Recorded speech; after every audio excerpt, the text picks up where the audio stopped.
Man, oh man, listen, this episode is going to be about Algorand. But Bitcoin is at $84,725, ladies and gentlemen. This is a moment to celebrate. Listen, when I first got into this space, 2019, I was used to seeing Bitcoin at anywhere from 3,000 to 10,000. 20,000 was a monumental achievement. 40,000 was a monumental achievement. And ever since then, the next psychological target was 100K. And ladies and gentlemen, look at where we are. $15,000 away. Just $15,000 away. And another thing here too, you have to understand, Bitcoin is the ship that lifts all ships, that pulls the entire market with it when it wants to go crazy. And if you look at the rest of the market, it is definitely going crazy right now.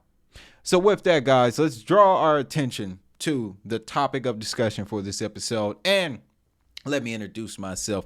You're listening to another edition of the DHN Crypto Podcast. I am your host, Wade Teamer. I've been in this space since 2019. I've researched over 1,000 digital assets. And the number one reason I run this show is to share this information with the people. All I ask in return is you hit that like button. But please don't do it for me. Do it for crypto. Or in this case, drop one down for the Algorand Foundation. They have announced an investment in 5 startups from the inaugural Startup Lab program in collaboration with longtime partner T-Hub. Now, if you're new to the station, to the channel, I called it a station, Jesus. We covered the T-Hub in relation to the XDC network a couple weeks ago. XDC Network is doing an accelerator program similar to what Algorand has established with the T-Hub. We followed the connections. T-Hub is tied in with some major players going all the way down to the bricks. Don't need to get into that part. However, what we learned in that episode was that Algorand had forged this relationship with T-Hub almost a year ago. And courtesy of their LinkedIn, this is the original release, step into the world of groundbreaking innovation as Algorand Foundation and T-Hub join forces to unveil the Algorand Startup Lab, an initiative that will serve as a launchpad for 20 carefully selected startups poised to redefine the landscape of Web3 technology. So this program started as a 20 startup, started with 20 startups. They narrowed it down to 5, and that's what we're going to do is look at these 5 new additions to the Algorand network, starting with LW3. Interesting platform here. They're bringing up the conversation of track and trace of digital goods. Well, not digital goods, real world goods. As you can see here, their platform, built on the Algorand blockchain, addresses challenges such as counterfeit goods and inefficient circular economy practices that result in substantial economic losses. Now, I'll tell you, looking into the circular economy, that'll be a day in and of itself. But to summarize it, oversimplify it, it's recycling on steroids. We'll just leave it at that. But there is an appetite to incorporate digital technologies like blockchain to improve that process. Now, LW3's innovative solution allows producers to tokenize physical products using a tamper-proof QR code, creating a digital passport, very key, for each product that records every movement along the supply chain on the blockchain. That digital passport, we're going to touch on that in a second, because alongside another company, Avro, that was selected, they're leaning into a very big discussion, a very big government-backed discussion. Another thing that caught my attention about LW3, they've already secured strategic alliances with KPMG and LS Technologies and are in advanced talks with Mahindra for EV battery traceability solutions. So those are some pretty big names in India. LS Technologies, not too familiar with, but I know Mahindra has been in the blockchain space here and there for quite some time. They're getting into the EV battery discussion. We already know where that leads.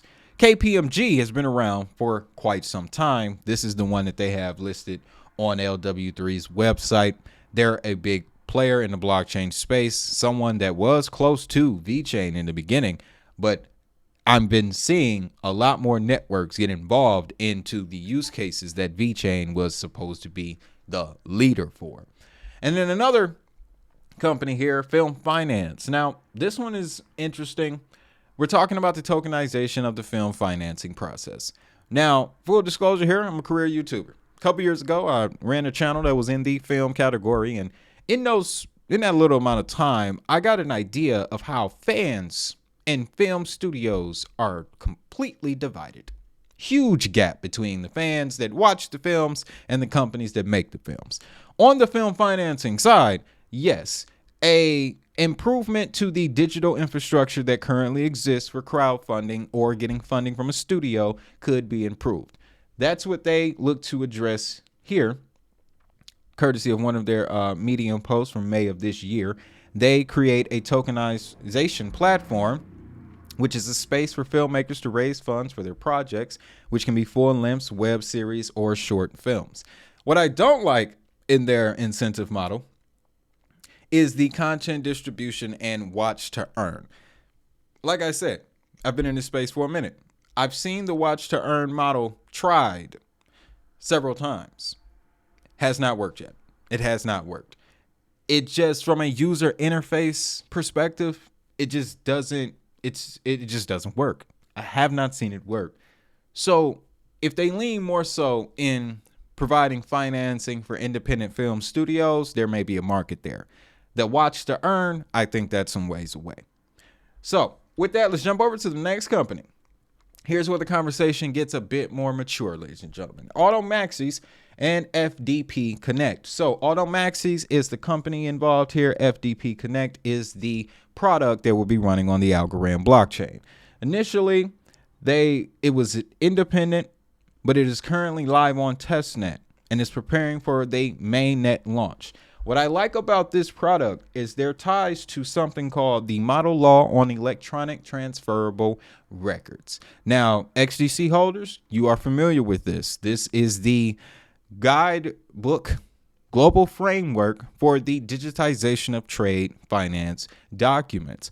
Up until last year, when the United Kingdom made it legal for a digital document to be used in a trade finance transaction, it was illegal to use digital documents. Simply put, you know what I'm saying? I can't kick it no other way than that.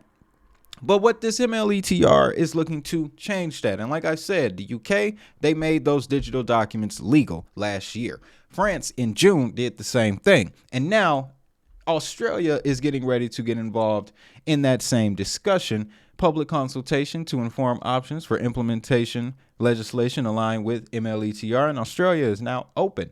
And dig this, consultation for this discussion ended on the 28th of October. So whatever decision that they were going to make, they're getting ready to announce it, I would assume. That would mark, I want to say, 9 countries totally that are now under that MLETR framework. That should make you excited because that adds to the potential market of players that could run on XDC and now Algorand. So that's very big, guys. Shout out to Automaxis. And then something else, too, I discovered about them. So their website ain't quite finished yet. It's okay. Startups here. So I'm not going to harp on that. But they did finish their product page for their flagship product, FDP Connect. Notice how they mention international supply chain, certificate of origin, bills of lading, commercial invoices, packing lists. These are all individual elements of a trade finance transaction that, yes, we are familiar with XDC being the market leader for. So I wouldn't be fearful of any competition. This is merely a product that will be running on Algorand, where we know XDC, the entire architecture is built for it. Speaking of XDC, Automaxi has established themselves some very interesting relationships. So I have read this article from the ITFA, International Trade and Forfeiting Association, in relationship with the XDC network. I've read this article hundreds of times. And I had to come back to it because apparently Mr. Pratik Sharma, COO of Automaxis, says international trade becomes easier with interoperability. We are committed to support MLETR compatible innovations, so documents created on Automaxis, such as certificates of origins and bills of lading, become interoperable as they get transferred to any part of the world. So he's tied in with the DNI initiative. They're also tied in with Trade Trust, which is another big player in the XDC ecosystem. You can see here their FDP Connect is connected to this Trade Trust infrastructure right alongside DocuTrade, which is ran by Yoda Plus. Yoda Plus is a very big player in the XCC ecosystem as well. So interesting connections to be made when looking at these companies and what they're aiming to do. Again, these are startups. They are at the beginning. So keep that in mind as well. What I do see, though, on the surface, what they're pitching makes me optimistic. Asterisk, this one, they don't even have a website yet. But again, startups here. Literally, their LinkedIn page says they were founded in 2023, December of 2023. Not going to hold that against them.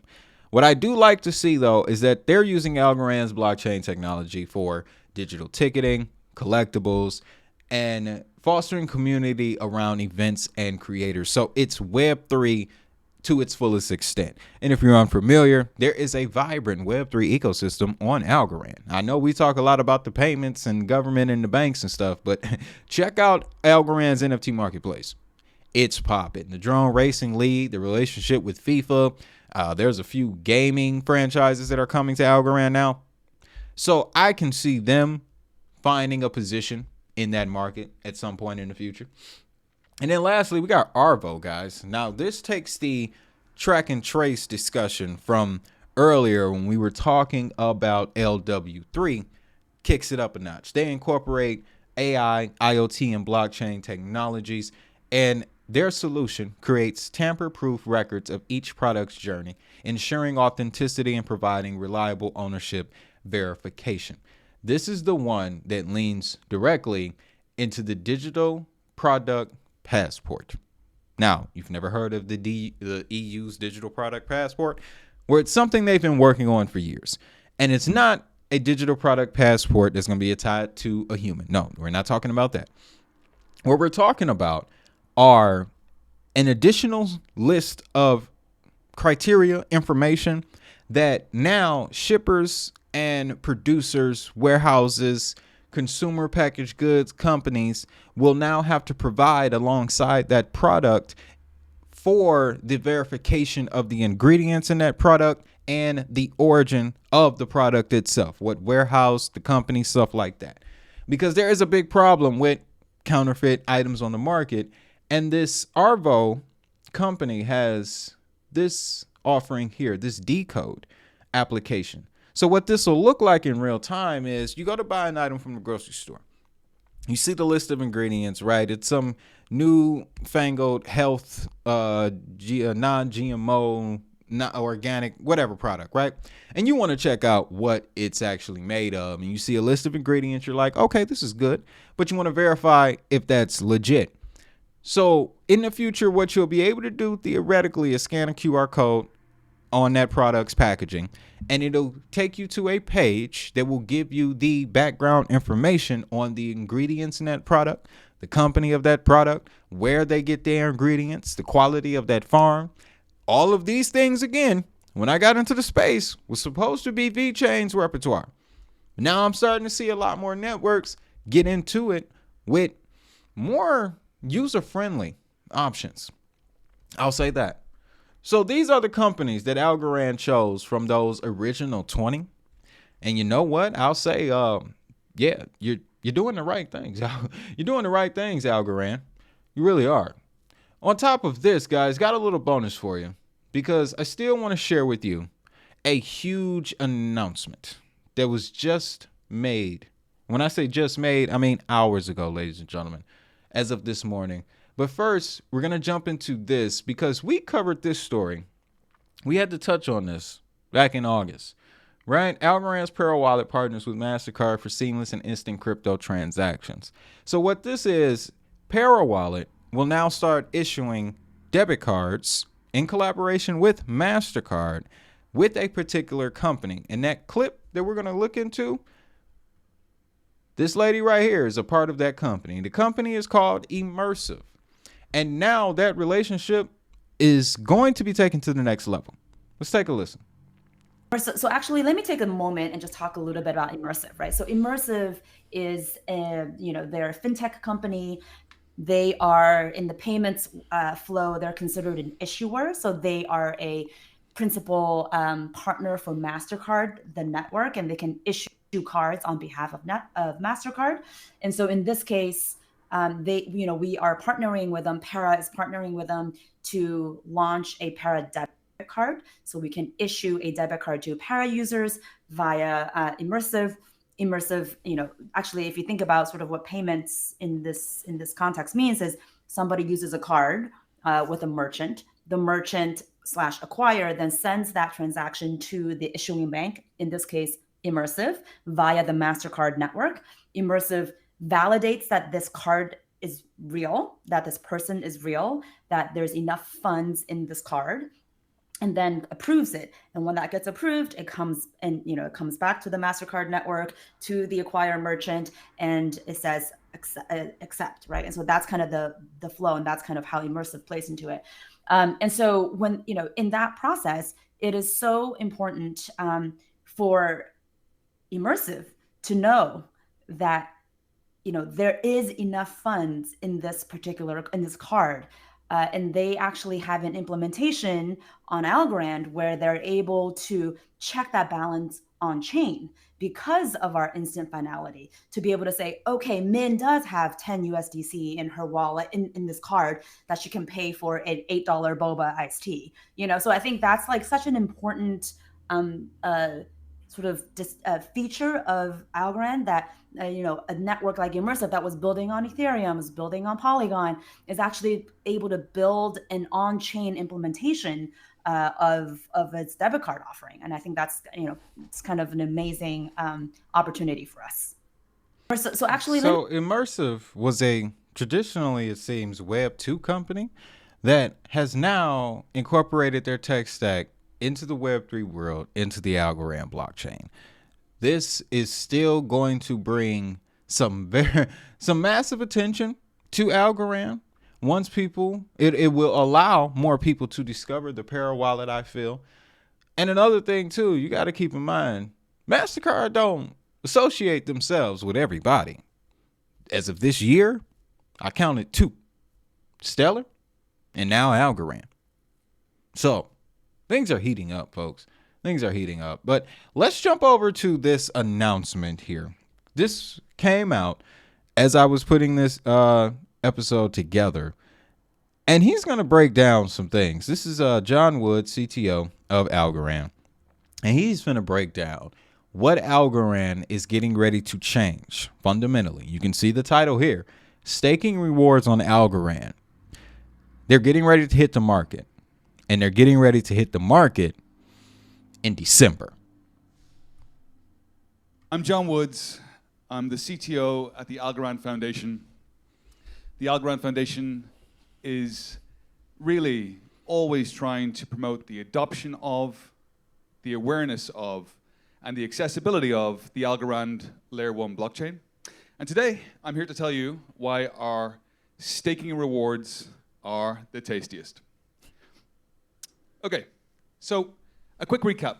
2024 was a pivotal year for Algorand. We made some incredibly important changes.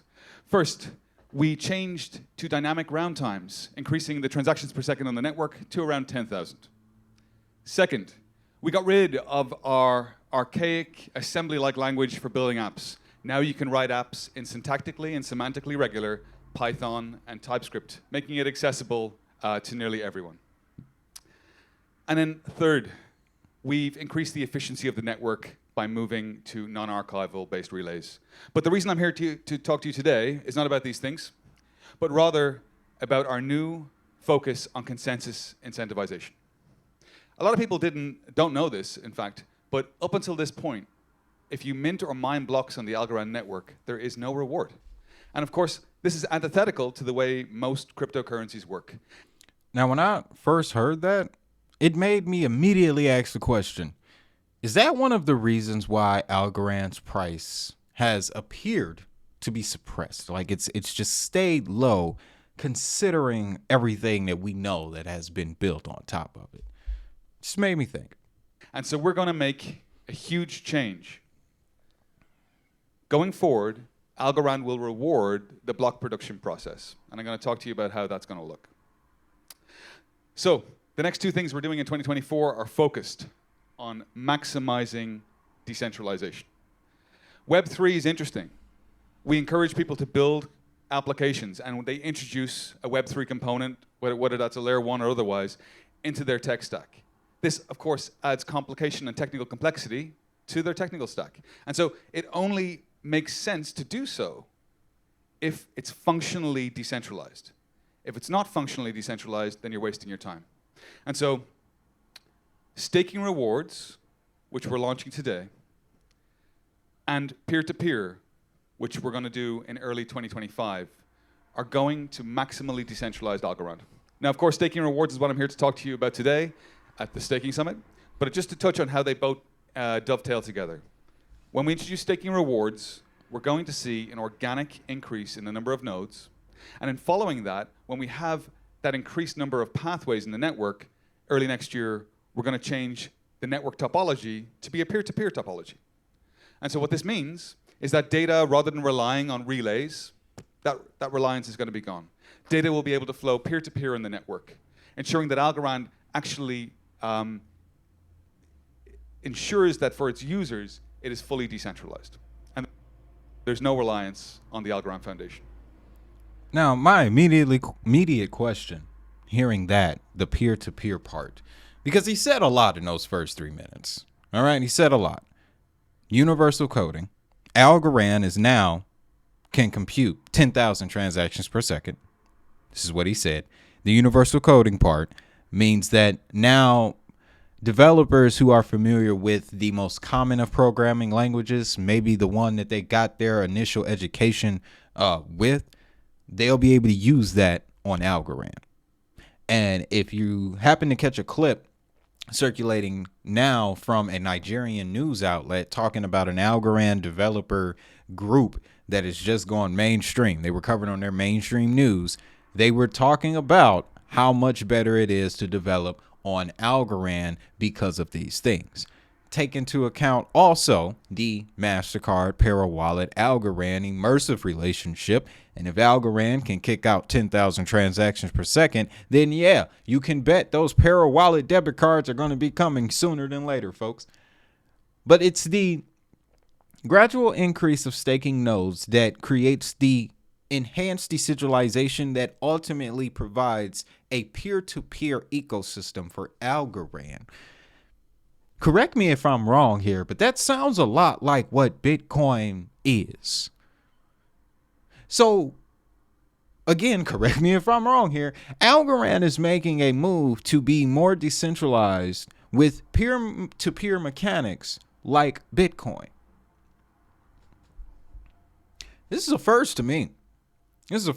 Now, I'm sure you want to know more about the staking. Let's jump forward to that portion here. Because they're also going to reveal something about this staking program that not a lot of other projects do. Let me jump up to, there we go. Differentiate ourselves. There's lots of big networks and been around for a long time.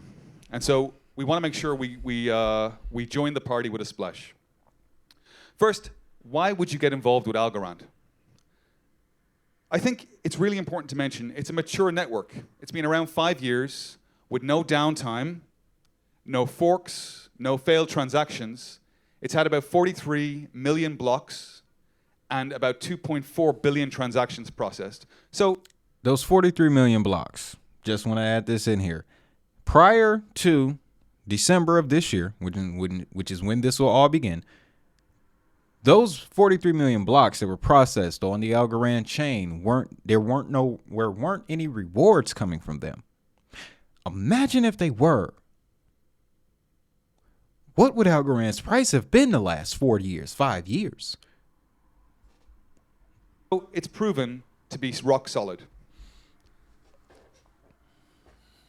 In the longer term, the fees generated by the network will have to contribute to the security of the network. So the fees will have to pay for the staking rewards. In the short term, i.e. for the next 2 years, the Algorand Foundation intends to supplement the reward to bring as many people into this staking rewards change as possible. And critically, the Algorand supply won't be changing, so it'll still have a 10 billion algo capped supply. Okay, so Algorand Foundation are going to supplement this 2 years. We will have a reward that starts at around 10 algo per block and then over time drops off, leaving eventually the Algorand network's fees to pay for the security of the network.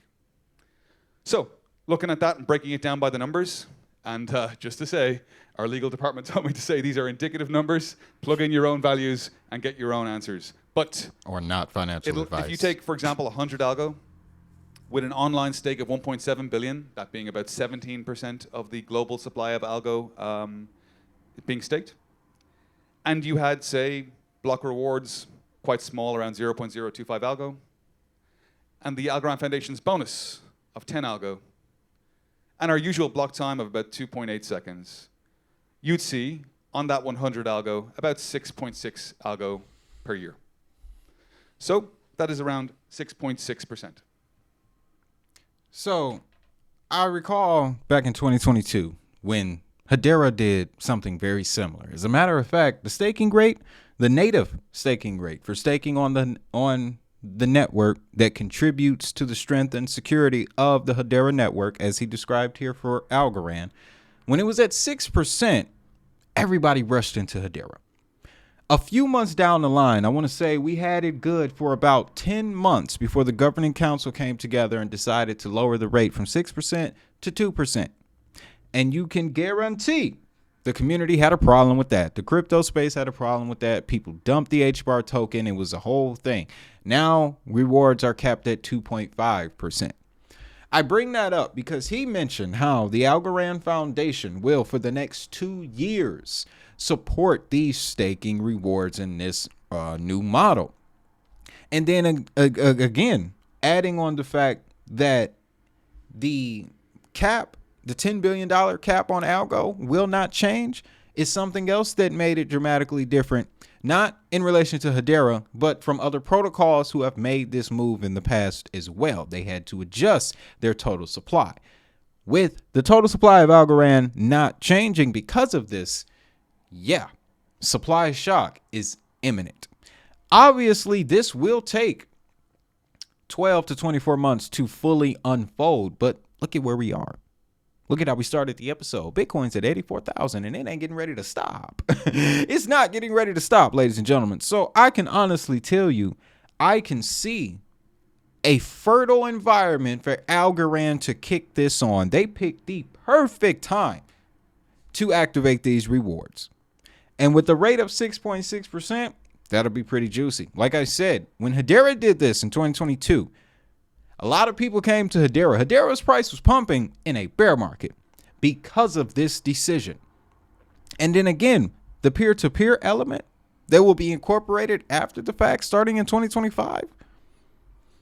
Man, like I said, this could be the last chance. The last chance to catch Algorand at these prices, guys. And then something else that I found out at the end of that presentation is that you can also stake on Folks Finance as well as the Pera wallet. You can stake in your Pera wallet, and that'll make this accessible for me and you. So with that, guys, big stuff is happening in the Algorand ecosystem. Again, I want you to pick up your DHN Crypto Starter Kit, absolutely free. Tools and resources that you need to understand this crazy crypto space. With that, y'all know what time it is. If that money is digital, so is the hustle.